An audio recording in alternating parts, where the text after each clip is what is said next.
Mathcad Prime 11 has a nice user experience enhancement for inserting images into your worksheet.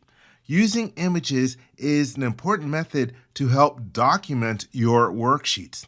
So for example, here I have a worksheet where I'm doing some calculations for a differential. And this is a mechanical differential, like with a transmission, as opposed to a differential with calculus. It would help to have an image to clarify this. So I'll start off here in Mathcad Prime 10.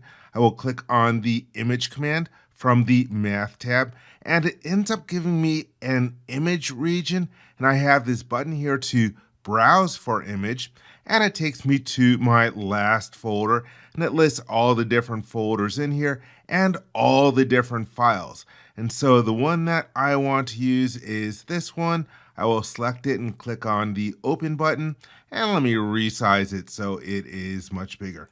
So that's how you inserted images in Mathcad Prime 10 and earlier. Now let's take a look at how you do it in Prime 11. So now when I want to insert an image from the Math tab, once again, I will click on the image button, but it takes me to a folder automatically. It doesn't force me to click on the button to browse for an image. And in my folder, I'm only seeing image files by default. This helps me locate the file that I want to use much more quickly. Let me select it. And of course, I can then resize it after that. So there you have it, a nice UX enhancement. I love it.